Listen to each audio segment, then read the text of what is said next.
What's going on, everybody? Good afternoon. It is Pro Bowl day, for those of you who care about that, which I don't really, but it is something that is going on in the NFL world right now, the Pro Bowl. But yesterday we had something going on in the, well, I guess you could call it the NFL world and the college football world that I think is just a little more meaningful. It is the Senior Bowl. It was played yesterday afternoon, and I want to talk about it for a little bit here. So, first of all, the Senior Bowl is basically an annual postseason bowl that is played between two teams. And both teams are made up entirely of players that have completed their college eligibility. Now, we all know that plenty of players that enter the draft are players that are declaring early. Those guys do not play in the Senior Bowl. The Senior Bowl is for seniors. So it's an opportunity to take a look at some of the older, more experienced players in college football. And most years, you will see some intriguing pro prospects come out of the Senior Bowl. And this year, not going to be any different. And we know the Seahawks generally like the Senior Bowl. In fact, it was almost a meme. It was a meme for years that when Pete Carroll would show up to the draft room before the Seahawks would make their picks, he would basically burn down everything that the scouts had put together and basically say, I want these players that looked good in the Senior Bowl. So the Seahawks have leaned on the Senior Bowl more than a lot of other teams recently. Now, last year, not so much, but you would still expect it to play some factor into who the Seahawks are going to select. So let's talk about what happened yesterday afternoon because obviously the game was played. I've seen a good chunk of the game now. I've seen certain sequences in the game multiple times, and I've also digested what a lot of people had to say about the game. If you look around the internet right now, you can see a lot of articles, like for instance, just as an example, this one from Draft Wire, basically breaking down who did well in the Senior Bowl. You can find probably by the time you're watching this video, you can find 100 articles like this, and you can find Twitter accounts that are basically breaking it down as well. This is one of the first big events post college football season building to the draft. So the Senior Bowl, basically the national team beat the American team 27-10, but that's not really what we care about. What we care about is who played well, who stood out, who didn't stand out, what really went down in the game. So I'm not going to spend a ton of time talking about every little thing in this game, but I want to go down some stuff that I think is interesting to the Seattle Seahawks. So let's start on the offensive side of the ball. Objectively speaking, the best running back in this game was Evan Hull for the national team. He had 75 yards on 10 carries. He was the best running back out there, and he looked like a guy who was going to be very, very much helped by not having to play behind Northwestern's offensive line anymore. But the guy that I kind of had my eye on in this game at running back was Chris Rodriguez Jr., Kentucky running back. He had a pretty good season for Kentucky.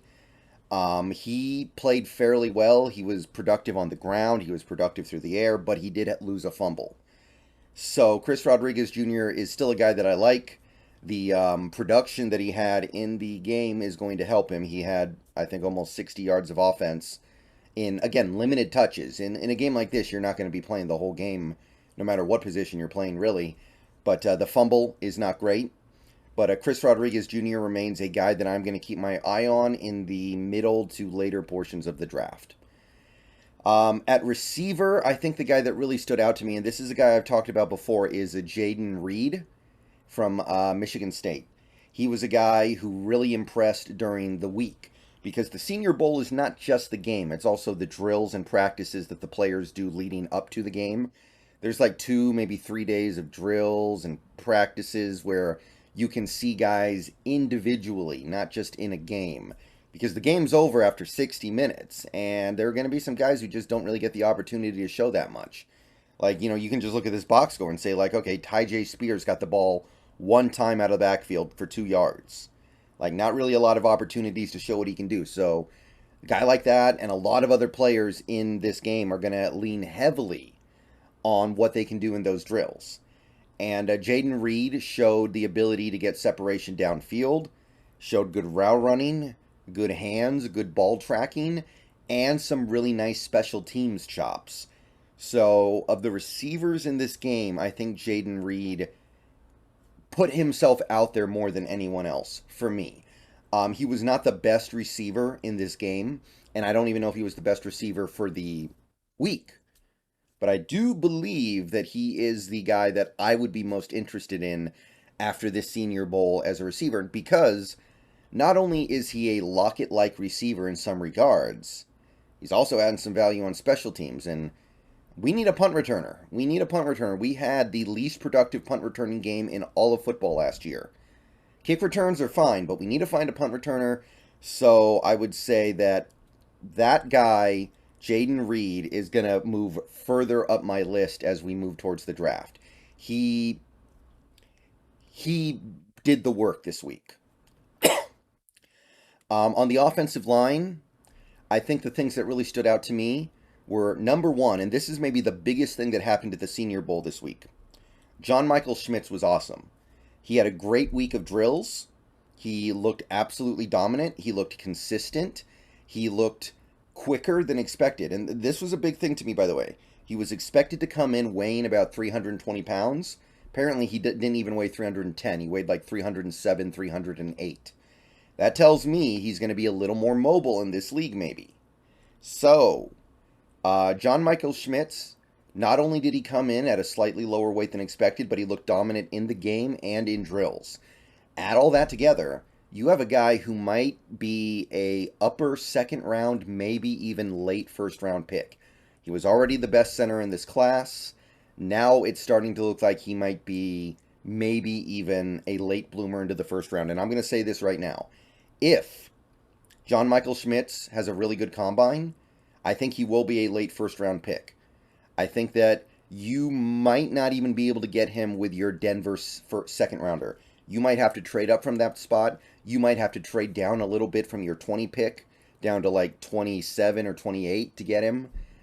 Maybe you even end up having to take him at 20. I don't know. But we do see centers go that high occasionally, not often. But John Michael Schmitz is starting to stand out as like the Corey Linderbaum of this draft class. So a lot of eyes on him in the combine for me. But he was awesome this week.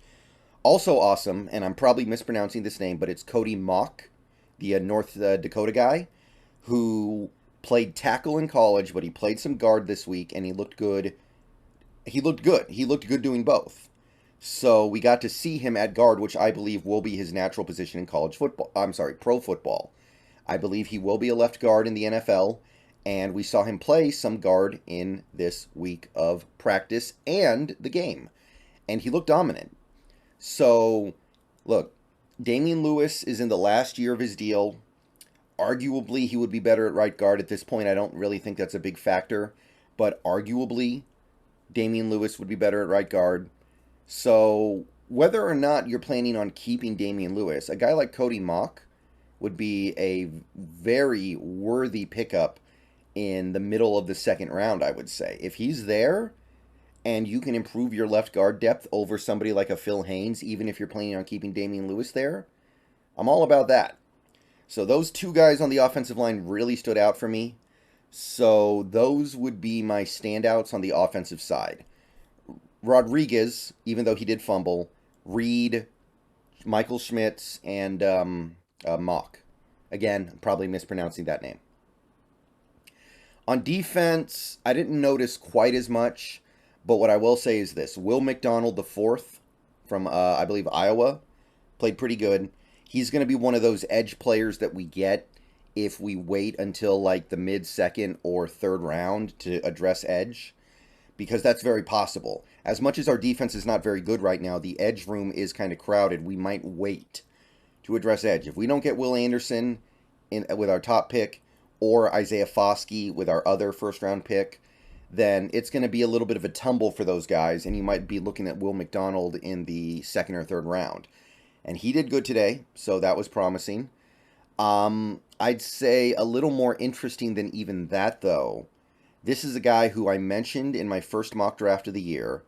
This is a guy who I think that a lot of Seahawks fans would be excited to welcome aboard for Homer reasons. It's Davion Henley. He actually recovered the fumble from Chris Rodriguez in this Senior Bowl game, and he looked quick. He looked like he could cover. He looked good in coverage, and that's the thing that I'm really going to be looking for going forward, man.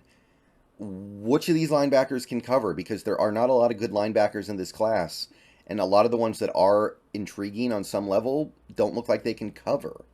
So I'm looking at Davion Henley from Wazoo, and he flashed in this game. He looked quick, looked like a guy who could cover from the linebacker spot.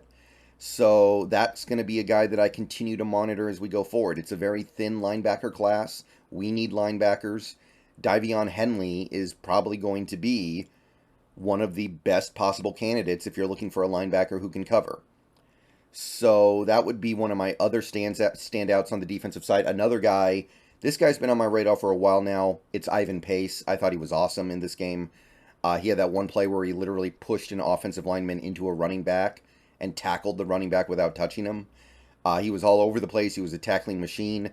I've said it before, Ivan Pace is not really a traditional linebacker. He's more like a Micah Parsons type, where I think he'll end up moving to defensive end or edge rusher on passing downs, at least occasionally. But he had a really good Senior Bowl after having a really good career at Cincinnati.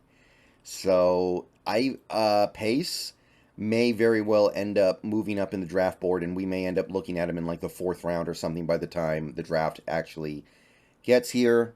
Last guy of note would probably be Jamie Robinson. He was playing some free safety, looked good as a center fielder. Definitely caught my attention a little bit here. Maybe like a replacement for Diggs, or at the very least, a future replacement plan for Quandre Diggs. And those are really the only standouts to me personally from this game. Let me know what you guys think. See you guys later. Go Hawks.